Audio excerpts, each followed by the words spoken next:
Il y a 20 ans, aucun être humain n'avait foulé le sol de ces galeries souterraines, jusqu'au jour où deux Dinantais découvrent cette grotte après des années de recherche. L'un d'entre eux, Joël, s'en souvient comme si c'était hier. Ça, c'est une autre confession. Quand on a découvert la grotte, on ne s'attendait pas premièrement à du grand volume. Nous sommes en Belgique et nous sommes plutôt habitués à des étroitures pendant 50, 100 mètres, 200 mètres, avant de découvrir des grands volumes de vide comme on a pu le découvrir ici.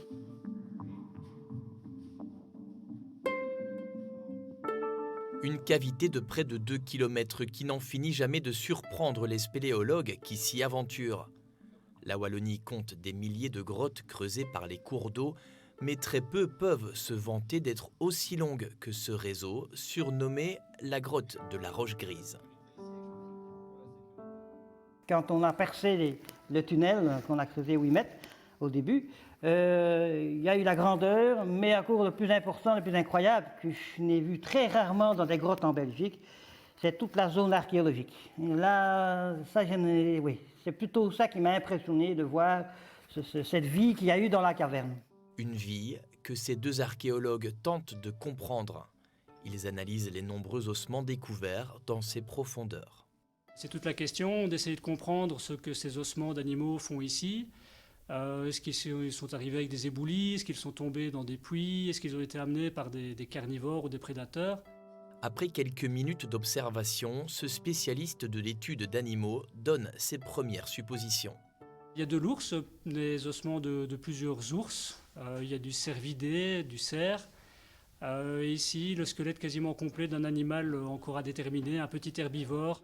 C'est toujours intéressant de savoir quels sont les animaux qui sont présents, enfin les ossements d'animaux qui sont présents dans la grotte, et pour éventuellement essayer de les attribuer à une période, voir s'ils datent de l'Holocène, qui est une période plutôt chaude, pour laquelle on va retrouver des espèces forestières, ou au contraire des espèces de périodes plus froides et donc a priori qui sont plus anciennes.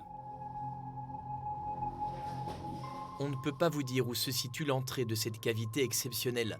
L'emplacement doit rester secret afin de la protéger. Une seule indication, c'est quelque part dans la vallée de la Lesse.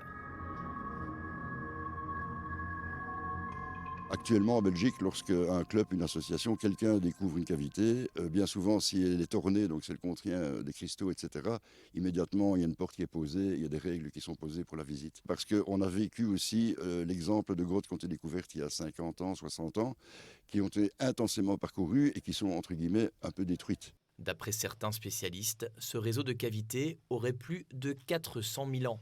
On voit ici comme ça.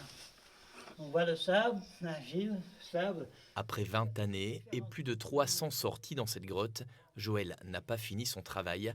Des cavités restent inexplorées et renferment encore de nombreux secrets. Et ici, on voit le remplissage.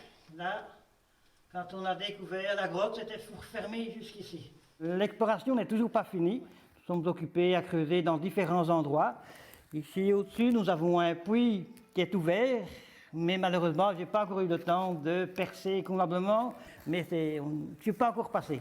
Donc voilà, il y a encore beaucoup à découvrir, oui.